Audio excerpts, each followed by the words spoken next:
So let me get this straight. What was originally sensitive information 6 months ago that everybody dismissed as being false, now we're supposed to believe is actually the twist? Anyway, what is happening, Internet? Welcome back to the O1 channel. Today we're going to be talking about Suicide Squad Kill the Justice League again before the game releases.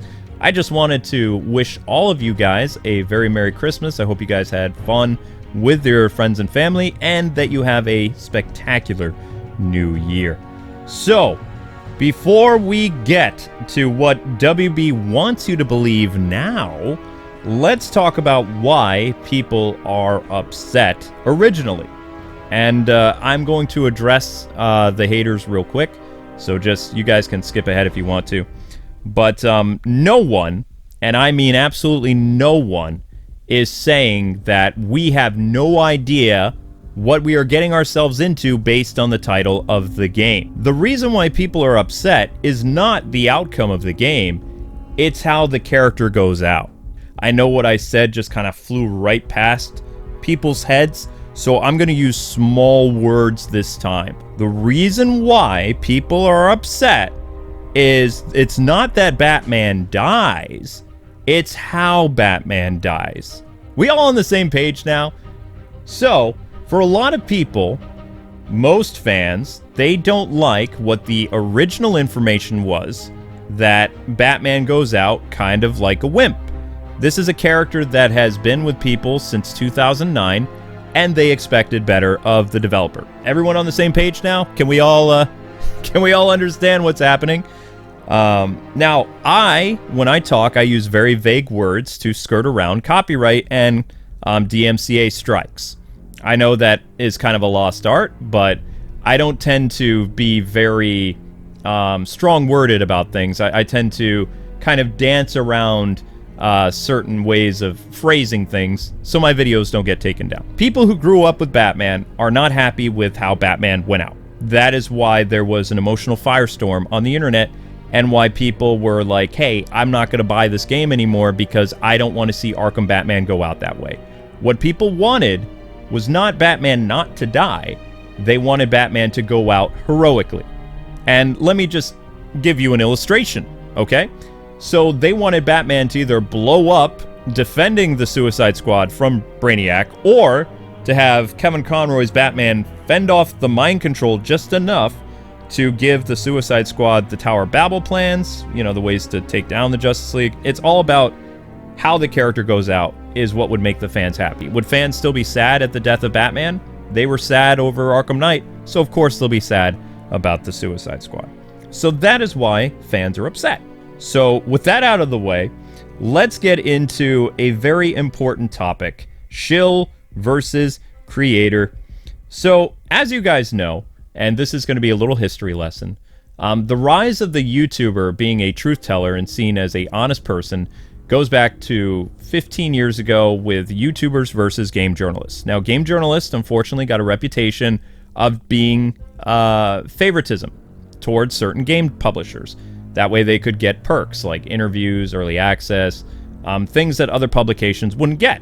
Now, the problem was, more gamers kind of caught wind of what was happening, and they were like, wait a second, I don't really like this, I can't really trust you at your word, and then they would start to migrate over to YouTube to people like me. Now, I had a very unique position back in the day because a lot of people didn't know that actually I was a game journalist. I wrote game articles on the side for publications from 2004, and then I became a YouTuber. So I transitioned from game journalist into YouTuber. So I had this unique perspective about what was going on in the industry. You know, I saw the change. Now, as I was in there, I did come across a lot of game journalists that were not on the level, so to speak, right? And then YouTubers were able to get the upswing. They were able to get a lot of these people that used to be going to these websites before they became pay only, and they were coming to hear a YouTuber's point of view, because not only would the YouTuber tell them about the game, but they would also give them their honest opinion about the game. And now we've kind of gone to the point where there's two types of YouTube creators. There are YouTube shills, people that are influencers to a certain corporation, and they're yes men. And then you have YouTubers that are seeing counterculture, and that's fine, because what's happening is there's a division now between YouTube content creators, and shills are always quick to defend themselves to try to save face that they're not shilled. And you can go and you can talk to these people on social media or on their YouTube channel, and they can't handle constructive criticism, so either they're going to gaslight you and like retweet your stuff and, you know, kind of blast you, or they're just going to block you. It's all about the perks, okay? But the problem is, when you sign on to this industry, you have to do what the developer tells you to do. Otherwise, you're out of the program. Case in point, it happened to me. Now, I was always very clear and honest with WB, Nintendo, and all these other people that I had integrity, and if something wasn't on the up and up, I was going to talk about it either subtly, or I was just going to be honest, like during my gameplays or my review. When Star Fox Zero came out, what happened was there was problems with the motion controls, and I just couldn't, you know, sweep it under the rug. Basically, you have to view shills as kind of like politicians. If you're unsure that they're speaking the truth, look at their track record. Look at their previous videos, look at their previous posts talking about like Gotham Knights, Arkham Knight, and Arkham VR. If something doesn't seem quite kosher about what they said, especially from your own experiencing, knowing that, you know, this was a problem or this was true and they dismissed this, then, you know, you make your own decision whether you're going to watch that person or not. So let's get back to the Suicide Squad game itself. If the leaks aren't true, right, why the takedowns? This is the question that you need to ask every content creator, as well as WB themselves. If we're supposed to believe the new information from the hacktivist, who was quick to dismiss this stuff 6 months ago, by the way, why the takedowns? If this is just harmless videos discussing plot or no plot details, why is Warner Brothers adamantly pulling all these videos down and either threatening people with copyright strikes, or they're blocking their videos worldwide? They're censoring them. If this stuff is not true, why the censorship? That's the question you need to ask yourselves. Because if it's just harmless banter of YouTubers making videos, then why are they trying to systematically silence a decent majority of YouTubers that are saying, hey, we don't like this about the Suicide Squad? And you could argue, well, you know, these people are talking about sensitive information. But it's like, if that sensitive information isn't true, like they're trying to say now, which is very convenient, by the way, because it's not until a lot of people made a lot of noise on social media saying, we're not going to buy this game anymore because we don't like what happens to Batman. And the same is on my video that has 100,000 views. Most of the people there are saying the same thing. We're not cool what happens with Batman. So now they're going back to the original narrative about the Flash and the multiverse because it's convenient to kind of sweep things under the rug now. And they're gaslighting people that have any contrary opinion to them. I mean, it's just very interesting to think about, isn't it? I mean, this is not the same Rocksteady that I remember. And I know it's not the same Rocksteady. Most of the founders and some of the really talented people are leaving the company anyway. And this reminds me of a lot of tactics from Sweet Baby Incorporated, which is a consultant firm for video games and responsible for ruining a lot of games. But this is literally something out of their playbook. I'm just, you know, just putting it out there for you guys. You make your own opinion about it, but I have eyes. I can see what's going on, and this is just very interesting. Now, because I don't want my video taken down, I can't really get into, you know, what's changed and what hasn't. But what the other side is arguing is context matters. And which is interesting because we said the same thing months ago when people were gaslighted and dismissed about the Flashpoint thing in the game, saying, no, that's stupid, they're not going to do that.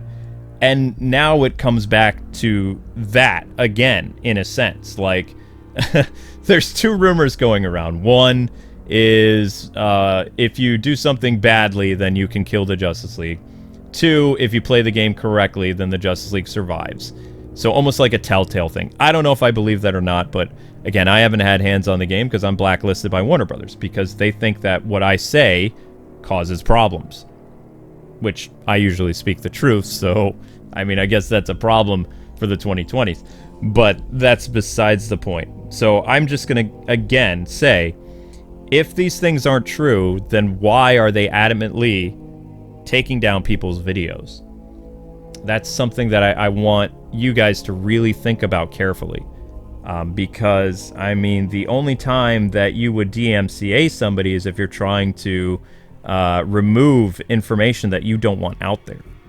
And some people would be like, well, I mean, you know, it's about the poison ivy thing. Nope. The Poison Ivy thing was planned to release the week of the original leaks, and they had a whole insider about her.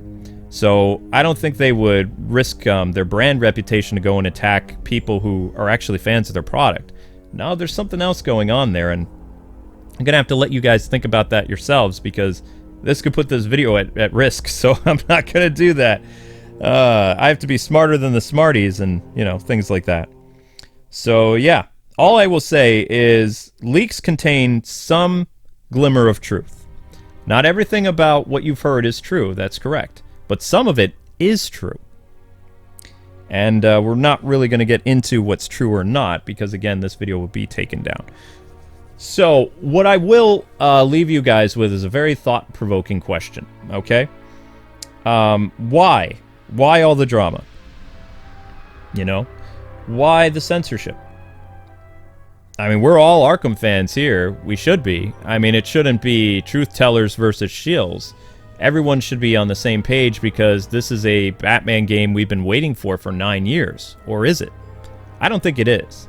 I think that a lot of this outrage that fans are experiencing based on how theoretically Batman went out, it really upset fans, because it's taken Warner Brothers 9 years to give them any type of thing inside of the Arkham universe, and for the most part, it's not something any of us really wanted. In fact, you know, they probably could have prevented a lot of this stuff by just having it be an Elseworld story. The only reason that they even have it connected to the Arkham timeline is so that they can fool you guys into buying the game, thinking that somehow it matters in the grand scheme of things. It's all marketing. They don't really care about you. They don't really care about how well their game is going to be. You know, their game is just made to try to make money. It's not like back in the day when the Arkham games were masterpieces that a lot of time and energy was invested into them. Whether or not they screwed up the canon or not is irrelevant. Like, those were labors of love. They worked very hard on those games.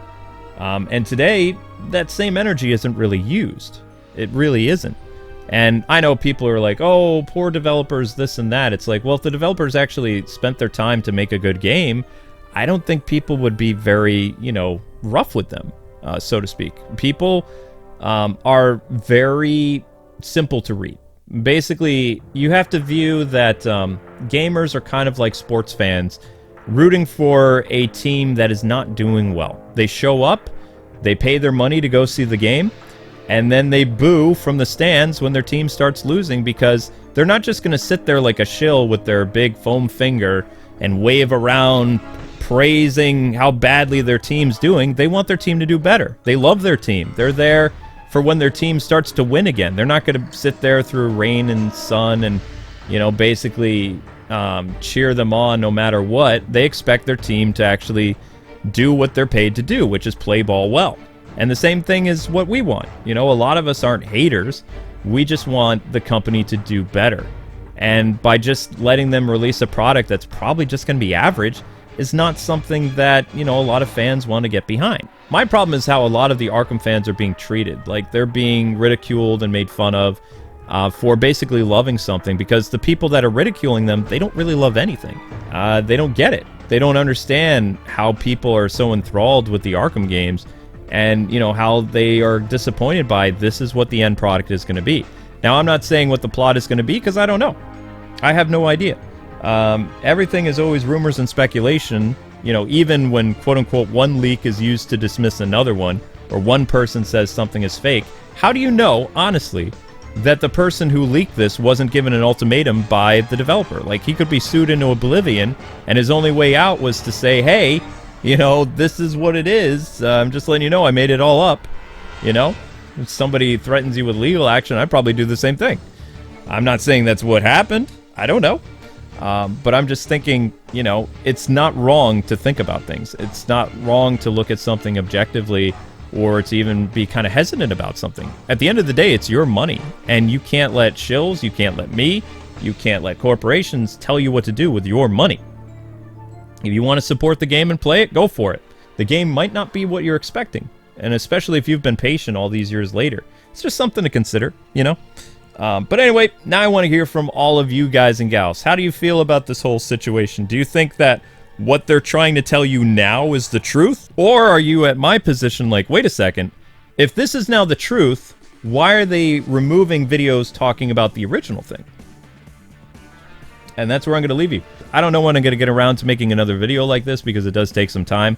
In fact, this is going to be a very bare bones video because I don't have a lot of time to go through and edit exponentially like I did last time. So it's probably, you know, not really going to resonate with a lot of people because, I mean, that video took about 8 to 9 hours, that 100,000 viewed video. I'm not expecting that to do anywhere near those numbers whatsoever. So, I mean, you can help me out by sharing this with 5 friends, and then 5 friends share it, and we'll see where it goes from there. But I do want to wish you all a Happy New Year. Thank you guys so much for taking the time to watch and listen. And the most important thing that I will tell you is, you know, seek the truth, be objective, and, you know, question what you're not sure about. Because there's no problem asking questions. All right, guys. Till we meet again, God bless, happy gaming. Thanks so much for watching, and I will see you next time, Gothamites.